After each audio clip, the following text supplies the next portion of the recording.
All right, folks, it is finally that time once again. I am Evan Schindler along with Peter Kay here, and we've got Josh Bryan on the line. This is Inside iOS, the first and the best source for all your information in the iOS ecosystem, all the news, all the happenings, all the dApps, all the explosions, all the price dumps, all the price pumps, all of that is going on all the time, and we're just going to try and, parse it down and make it easy to digest.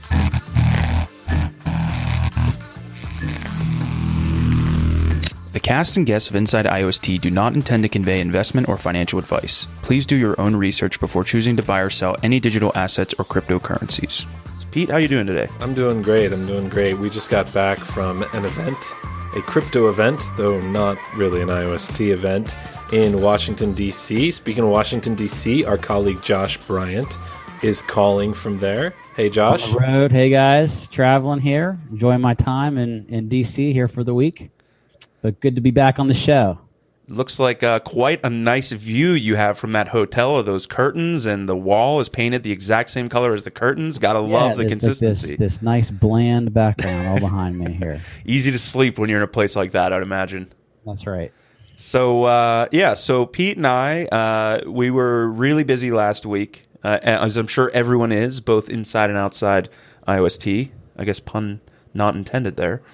But Pete, why don't we talk a little bit about kind of what we were doing and what's going on outside of iOS, and then we can kind of draw that back to the inside iOS. Sure. It's been a major string of crypto events from Blockchain Week in New York all the way through to the Block One announcement of their new social app and several other things on the EOS platform, EOS, in Washington, D.C. this weekend. I know that's not iOS, but all the, they only really announce things once a year, apparently. So all the other platforms kind of held off announcements, it seems. Right. Well, one platform didn't hold off announcements, though. Yeah, there were a couple of platforms that decided to add announcements to the same time. There was Tron.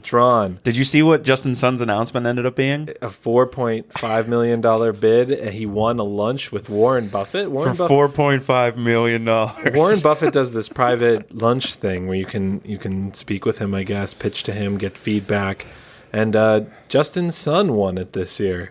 He's going to represent crypto to one of the greatest crypto bears of all time. Yeah, I don't know. I think $4.5 million could be spent a little bit better than that. I mean, the guy won a Tesla, and it was this big kerfuffle, and he didn't want to give it to him, and he wanted to change the winner. And what's a Tesla worth? Like the 40K, the newer ones? And I think it was a newer one. Hey, maybe Justin Sun will come out of there and get a Warren Buffett endorsement. Buffett's been like a perma bear on crypto, though. He hates crypto. He called it rat poison. But he's super plugged into the existing system, so you can see why he wouldn't like it. For sure, and he's admitted that tech is not his strong suit. I mean, where has he made his money? Things like Coca-Cola and real estate, construction, things like that. So he's not a tech guy, and so I guess that makes sense. He's basically made his money in being old. That's how he made his money. Buy and hold. Yeah, buy and hold. And what's his saying? The best time to plant a tree is 40 years ago, and the second best time is now, or something like that. I think he also says, "Be greedy when others are fearful, and fearful where others are greedy." Which contrarian investing has played pretty well for some people in the crypto markets. That's definitely a good way to do it. It's sometimes it's harder. It's easier to say than it is to actually pull through with those trades. But I'm sure whether Warren Buffett gives him a glowing review or cares about anything that Justin Sun has to say, Justin Sun will tweet that it was an amazing experience and Tron's going to go to the moon. But and that he's now being mentored by Warren Buffett and Jack Ma. And Jack Ma. Both Jack Ma and Warren Buffett. He's combined a power team of advisors for Tron. But yeah, just to speak to kind of what we've been doing, why we missed an episode last week. You published an interview, right? Yeah. So Pete and I did a presentation with ICAC, which is it's the Pacific. I always forget what it stands for. It's ICAC. The Core Arbitration Council. Yeah, the Core Arbitration Council. And we gave a presentation that really talks about like our backgrounds. And I think a lot of people really haven't seen that before. What I was doing before we got into crypto, or before I got into crypto, what Pete was doing, and he was in crypto when like Satoshi was still messaging on Bitcoin Talk. Yeah, barely. Yeah. And Josh, of course, Josh out there with all his... Josh, I think we called you an old man on the presentation. You did call me an old man. I listened to the show. I'm not really offended by that. I got lots of good experience here, and I'm glad to be rolling with the team. So it was a good episode. I liked it. Plus, the other old man on this episode so far is Warren Buffett, so you're in good company. Right. Besides, when I'm clean shaven like this, I look younger than both of you guys. That's true. That's why I wear the beard. In the future, when the first person who says you're an old man, I could just shave it in like minus 10 years, like that. Boom. That's what I've been doing too. I don't know why I shaved it the other day. It was like psychologically in the damaging. Inside IOST channel, people were like, "It's a younger Evan." Yeah. I'm never doing that again until, of course, I need to. But the Block 1 announcement, for those of you that maybe don't keep up with EOS. Block 1 is basically the IOST foundation of EOS, and they had these big announcements. There was a lot of hype around it, and I know I've said this before in Inside IOST, and I want to make the comparison and draw it back to IOST between what's the contrast between both EOS and IOST. When we go to these events for EOS, one of the things that I'm always amazed by is the developers in the community and the business people in the community that are coming up with these grand ideas and these ways to decentralize maybe models that are already out there. So, like, for example, you've got NuGet, which Ryan Banky, they won the San Francisco Rob Banky. They won the San Francisco hackathon, and they wanted to make a new GitHub. And there's all these problems with centralization around GitHub, and I think GitHub was acquired by Microsoft last year. That's what pushed a lot of people to move to GitLab. Right. GitLabs. And you see these things that aren't necessarily like a gaming DApp or just like the quick kind of like here's the quick dicing game or here's the quick. Not that there's anything wrong with that, and a lot of times those are good for testing transactions per second and volume. But one thing I love about the EOS community, and it makes me really bullish on it, and I'm bullish on IOST, obviously. We wouldn't be here if I wasn't. But one thing EOS has that I'm excited to see IOST get into is these people that are building these projects that are more of an actual application that's useful to people on their phone, that's not gaming-based. And I think we're going to see that. People forget that IOST, it's only 3 months old now, the mainnet. And nothing's built overnight. So if people are down in the dumps about price, I know price has been kind of shaky as of late. Don't worry about it. It's just a way for it's keeping a price low for new dApp developers to buy resources and nodes to come on board to keep things decentralized. And I think within the next 6 months, we're going to start seeing some of these NuGet style announcements where awesome projects are getting built out on IOST. So that's just my opinion, and that's kind of how I wanted to tie everything together in a nice, pretty bow. For sure. It is a pretty bow. Yeah, thanks. So aside from just me sitting here and hoping and predicting that some of these awesome tools and dApps are going to come out, we have been working on some stuff for IOST as developers. Josh, you've been working hand in hand with one of our developers, like every day, tearing up the chat boards. Why don't you tell us a little bit about kind of where we're going with the tools that we're offering to the community? Yeah, we've been doing a lot of work behind the scenes. If you've been out to our website, to our Getting Started page, we put together a description of how to get onboarded into the IOST ecosystem by creating a wallet, by putting IOST into that wallet, spending, voting. But right now, it's all kind of instructions and using other people's tools.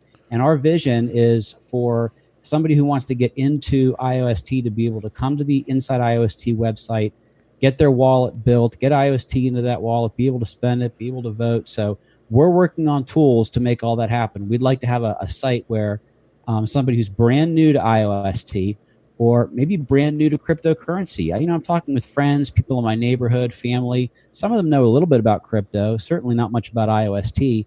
And I want to direct them to our site where they can 1, 2, 3 get involved and set up a wallet and be able to interact through the iWallet Chrome extension. So we're working on some great tools. All three of us have been very active in the development. Really talented team here. We all bring different skills to the table: design, technical, overseeing the developers. I'm super excited. We're making good progress on it, and I think we're going to be rolling out a couple of these tools within the next few weeks. And we have a long-term vision for this too. As a tier 1 node, we want to be continuing to contribute to this ecosystem. So look for some new tools in the upcoming weeks from inside IOST. Yeah, and as Josh said, onboarding really is kind of the first step, for everybody. And once we can do that, it's only going to grow from there. Again, we're in the infantile stage of this blockchain, of this protocol, and we want to be able to onboard people. And I really agree with Josh with your vision of even people that maybe don't have that much crypto knowledge, making it just like a sign-up process of a normal application for them. We've been throwing around a few ideas between the three of us. And one, I wouldn't mind speculating on air with you guys. I just saw a message today, actually, from someone in the main international chat, and he said that he would actually pay a premium fee if there were a way for him to be able to unstake before 7 days, to basically be able to unstake instantly. And I remember that it was maybe a month or over a month ago, I was thinking to myself, I was like, guys, there's so many people that want to unstake immediately, especially if, the price is flying off the shelves and they want to, be able to sell or vice versa. I said, what if there was a way that we could basically float someone that IOST so that they could make their votes, but somehow implement it so that when their vote unstakes, it goes back to us and we would charge a fee on top of that. And again, this is just purely speculation. We haven't looked too much into how this would work. But I would really prefer to see the foundation change the rules on that. I don't know why it takes 7 days to unstake just to vote for somebody else. Like, I can understand maybe pulling your money out of the system somehow, but if you're just changing your vote for somebody else, why is there a 7-day wait? I haven't really seen any good response on that, and I would like to see that change dramatically. Like, if I want to change my vote, I just want to change it. I don't want to have to wait for 7 days. What's the purpose of having to wait 7 days just to change your vote? That's not really clear to me.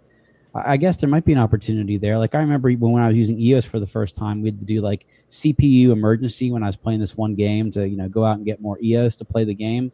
So it seems like as new products are growing and as industries are developing, there are always going to be these opportunities to jump in and see what adds value. But in this case, like, solving the problem, why is the problem there in the first place? Like, understand the problem before you put a solution together for it. And I'm wondering why that problem exists in the first place. I'd like to see it just the number of days come down to like instantly, or maybe 1 day or a couple of hours or something like that. I don't know why the wait. I think like you said, there should be a wait for spending. That's why we have the security we do with the owner active keys we talked about and things like that. But for voting, the other permission-based blockchain, EOS, Surprise, EOS, we're talking about it again, you do have to wait 3 days to unstake, but even if you're staked, you can change your votes. So right. Rather than having unstake vote, maybe it could be implemented to have like a vote change. That's a good idea. So you don't have to unstake to change your vote. Right. And it messes with people's rewards too, because if you have to unstake and wait 7 days, a lot of these rewards, especially for the quarterly rewards, is taking into account how long you've been staked to that particular node. And this disincentivizes with the voting we want to see. Like, if you have a node that does something and you think, that's not so great, I might want to unvote from them, you think about it again if you realize you're going to lose out on rewards. Yeah, that's a great Maybe you're point. not as quick to vote for that great node because you're like, I'm going to miss out 7 days of rewards. 100%. And if the value continues to go up, which I think it will, that's just going to become more exaggerated. Like, as the price goes up, you lose 7 days, that's more and more money you end up losing. Yeah, I think that's a great point. That's probably why so many people have been apprehensive to switch their votes to inside IOST, I'd imagine, But we have had a significant number of votes. Yes. I think. I remember back when we were a little node of we're still, I guess, a little node of like 2 million votes, and now we're pushing 20 million. Pushing 20 million. Cool. And to our voters. Yeah, thanks. Yeah, big shout out to our voters. And if you look, one of the interesting statistics that I like to look at, because I feel like inside IOST, we're kind of a grassroots movement. We're representing the working class out here. And if you look on IOST ABC, they keep track of how many unique voters you have. Now, it doesn't go into BIS. It doesn't parse out how many voters you have on BIS. So it's just kind of one big pool there. So I imagine it probably just counts as one unique voter. Mm-hmm. But we're one of the higher amounts of unique voters. I think we're like up in the 90s somewhere of unique people who have come through to vote for us. So I think we're the highest in the United States. the highest in the U.S. I like that. Yeah. So yeah, I like that little bit of speculation, a little bit of tools. What tools are going to be necessary? It's interesting, Josh, that you mentioned CPU emergency. I actually I ran into those guys in Did DC, you? and I was talking to the guy, and I was like, "Yeah, CPU emergency. That used to be huge, you know. What are you guys up to now?" And he was like, nothing. And I'm thinking, like, in the back of my head, I'm like, man, that really sucks. Like, you guys had a good opportunity. It must have passed you by. And I was like, well, what are you guys thinking about working on something next? And he's like, no, we pretty much made a killing. I never have to work again. And I was like, oh my God. I was like, we should think about looking into IOST if there's issues on IOST, how to make that happen. So, so fun little quip from. Wow. Yeah, he said they were doing so much like lending and making a percentage off the lending. And they were doing the more volume than any other DApp at the same time. Like just killing it. So good for those guys. And those are the kind of opportunities that we're going to start seeing in IOST, because EOS was in that phase. They were in like that 3 month to 6 month phase. Well, maybe, but we don't know that. Well, that one specifically, maybe not. But I'm just talking about like those little tools that help. Mm-hmm. And then I think if you compare IOST to the EOS timeline, you're still going to see these like kind of like not get rich quick schemes, but like, all right, here's what we can put out right now. It's the urgency of now and being in such a space that's not very crowded. Versus where EOS has come a whole year later, and we're going to start seeing with EOS rolling out within the next year is these really well thought out, well put together dApps that are really going to attract users, whether they're blockchain people or they're just coming in from wherever. They have no idea what EOS is. And IOST, people are. Rome wasn't built overnight. I know it's a cliche, but that's what's going to happen with IOST. Well, speaking of Rome. There is a game announced just a day or two ago. See? You knew I was going to segue into that, didn't you? I didn't know it was a segue. It wasn't, actually. You just stole my thunder. Right. Speaking of segues, speaking of Rome, we've learned of Crypto War, and you might have seen this. It's a couple days old now. This game, Crypto War, there's an IOST Foundation Medium post about a medieval battle game. This is a kind of a real-time strategy, isometric view, like a Command & Conquer, Age of Empires. In fact, there's a screenshot here that looks like it's just Age of Empires 2 with like some minor changes. Suspiciously similar. Suspiciously. In fact, this little monastery here is exactly like an Age of Empires 2 monastery. Do you think that they took a screenshot from Age of Empires, or is it just a clone, maybe? Or well, there's some differences I see. Age of Empires 2 was one of my it was one of my games. Like my brother and I played it, and we would whenever we went and played it online, we would get slaughtered. Like, all right, I found some berries, and then like the enemy sending ranks of knights through already, like slaughtering. So we weren't the greatest at it. But we definitely played it a lot, and I recognize almost everything on this screenshot. So maybe they've modified the assets, which, I guess you couldn't do that in the United States, but you could probably do it in some other places. Right. Or maybe this is just a placeholder, and they don't have their graphics completed yet, or they don't want to reveal them. But anyway, it looks like maybe we can put the screenshots up. It looks like players fight. They have... They're competing for things. They're competing for a prize pool, and the better you do in the game, ergo, the more you buy, like the more you spend tokens on for resources and armies and stuff, the more of a chance you have of that prize pool. The more of a share you have of that prize, that like dividends pool. So there's going to be incentive to play well and to spend on the game in order to get a share of the dividend pool, which this is a model we've kind of seen before, but. Yeah, that's Crypto War, Middle Ages. Now, can you do like a private pool, like just between you and your friends with that? Right on the table here. Yeah, we could. Oh, you know what? We should all play this game. Right. Like the three of us. that idea. We should, unless this game ends up being terrible, which I'm sure it won't be because they used Age of Empires 2. Come on, they've got to have good gaming instincts to use that, right? I mean, unless if it's playable and it's pretty good, we should play it and like have an ongoing challenge. I would love that. Where I repeatedly, week after week, explain how I crushed Evan and Josh on the battlefield. I'm sure that's not going to happen, first of all, so I wouldn't relax. be too confident about that. Yeah. Have you seen Josh's gaming skills? Look at him. Hey, I got kids who play Fortnite. I've learned a few things, so you better watch out. This ain't Fortnite. Well, so we could do us three, but would we be able to invite our community as well? You know what? Yeah. Could be cool. We should we'll talk about that off here. Insiders. Yeah, we could have like an insiders weekly who's in first place. We could give you like a little shout out, throw up the scoreboard, the leaderboard. That'd be cool. Yeah. All right, all that and more is coming to Inside iOST next week. Okay. There was an article out. It was a weekly DApp roundup, and Pete, you got a whole lot of love in this article. They basically knew more about you than you knew about yourself. What was going on with this? 1 second. I'm looking for the link here. Because, yeah, you're right. They knew more about me than I knew myself. You know, my Telegram links just disappear in like a pile of groups so quickly.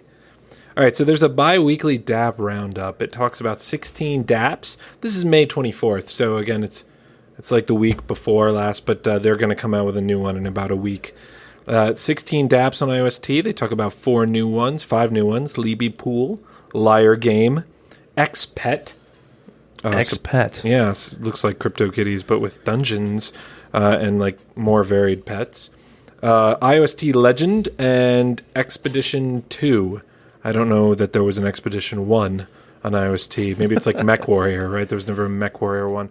So anyway, and then it goes in part 4, Why Build an iOS, and says blockchain writer Peter Kay recently published an article titled "What Blockchain Should I Build My DApp on?" Yeah, so I got a mention here because I wrote for Dapp.com about a comparison of Ethereum, EOS, Tron, Stellar, Bitcoin, and iOS. And iOS did win a category of all the things we examined, like speed and community bootstrap and things like that. iOS won the developer support category. Very nice, very nice. So yeah, they're proud of that, and yeah, my pleasure. It is indeed.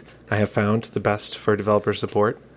And they even got a little bit into why you found decentralized applications to be better than. Yes. You want to talk about that? Why you've been kicked off multiple platforms? Yeah, I will. Banned, right? Yeah. Our G Suite account for Liobe for Inside iOS shut down weekly, and we have to like beg people to let us, and then we have to change Pete's identity, and then they're like, "You're in videos with him. We know you know this guy," and we're like, "No, we swear to God, that's not him." That's the real reason he has the beard, actually. The witness protection program. Yeah, I've been banned by Twitter. I've on the fence with Facebook, but I'm off Facebook now. Google temporarily, PayPal, Upwork, yeah, PayPal, but they brought me back, and that was because of Russia, and which means Venmo. I mean, MetalPay, which is a crypto company. Wait, you were banned from MetalPay? Yeah. They banned me. They didn't like it. I wrote them, and they were like, "Oh, we're sorry." And the CEO reached out and gave me $20 on MetalPay as an apology. I was very appreciative of that. I started composing an appreciation, and then the next day, I got an email from MetalPay saying, due to activity on your account, no more rewards will be paid out to your account. So I guess I still triggered some algorithm. And that's supposed to be a decentralized one, isn't it? Well, I mean, it's a centralized company in crypto. Yeah. But yeah, these kind of things, I mean, while I'm an exception, most people don't get banned by Twitter. The CEO of Twitter was on Jack Rogan, and he said that people never get banned without a warning. Joe Rogan. Jack Sorry, Rogan. I got Rob Banke's name wrong earlier. And it was Jack Dorsey as the CEO. Yeah. And you know, some of us do though. Sometimes when you apply an algorithm to the masses, there are like these outliers that don't deserve to be banned, but they are. Mm-hmm. It's the same with committees. If you have a committee of government or corporate officials that are applying standards, they'll be arbitrary about it. And the decision that's made on your account might be based on whether they had lunch yet or not, you know? And it's the same in the legal system. When you get back to them, like that whole thing with Twitter being. Oh no, no appeal will be heard. Back from them, and you didn't say anything. Nope. You just got banned. Yeah, the Twitter one blows my mind. I don't know why. No appeal will be heard, they said. And we remember the video we had for NEM. Yeah, we had this video I posted on NEM. It had like we made a stop motion 80,000 views. I mean, let's play it. Come on, all right, let's play it. We'll play it on the show for you folks.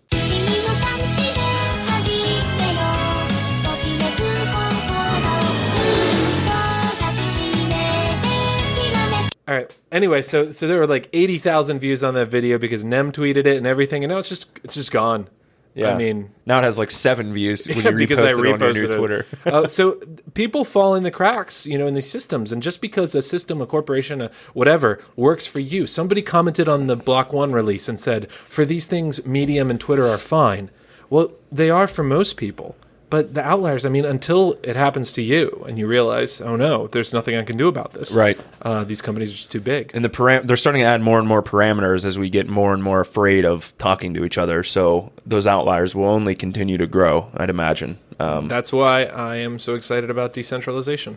Yeah. Yeah, that's why we need crypto, so we can continue to send money to each other, because sending money is really free speech. It's an expression of value. It's a means of communication. So there was IOST and crypto enables us to do that. There was a guy at Blockchain Week in New York City who he was wearing a yellow vest, I think, and he was saying KYC is illegal. Why should we have to prove who we are for transiting money? And he was saying it's a form of speech, just like you said. It's not fair that Pete, who was putting great content out there on Twitter, nothing controversial, interesting, thought-provoking, Wittgenstein's table, that he was banned and there was no appeal for it. That's not fair, right? So I'd much rather be in a system where that didn't happen. Well, and we're hoping that those systems are being built. But I guess for Inside IOST, that's about the end of the show. I have no more notes here. You forgot the swag. We better show off our swag. IOST Good call, Josh. Again? Sorry, IOST Callister. We can't wear the hoodies because we're in my studio's in my attic and it's like 95 degrees up here. But the hoodies are amazing. Evan uses every week the mug. Yes. That we got, the mouse pad that he got over there from IOST Callister. Always using this mouse pad, Callister. Now we got, I'm going to try not to cover the mic here. We got these new hoodies, which are great, with the IOST logo on them. And says "Unleashing the Power of Blockchain." I'm a really terrible hoodie displayer. Yeah, let's. There we go. All right, boom. Yeah. Now we can't see your face though. Oh, come on! Just put it on. No. Now I'm covering the sign. Right. So those, I'm pretty sure IOST Callister sells all the IOST swag. So if you want some of that, head over to their website, and if you have some extra votes that you haven't already staked to Inside IOST, I wouldn't be upset if you voted for Callister. Great node. I think they're in I want to say Toronto somewhere, but I'm not 100% certain where. Although Canada. they do Yorkville Auto Show, and that's in Toronto. So I know they're in Canada. I don't know exact location. So that's it, I guess. Josh, you got anything else for us? Just one other thing, I've seen some chatter about people wanting to set up nodes, and if you're interested in getting a serving node set up on IOST, reach out to us on our Telegram channel. We can get you connected to the right people. We've been sort of helping people with that. Boom.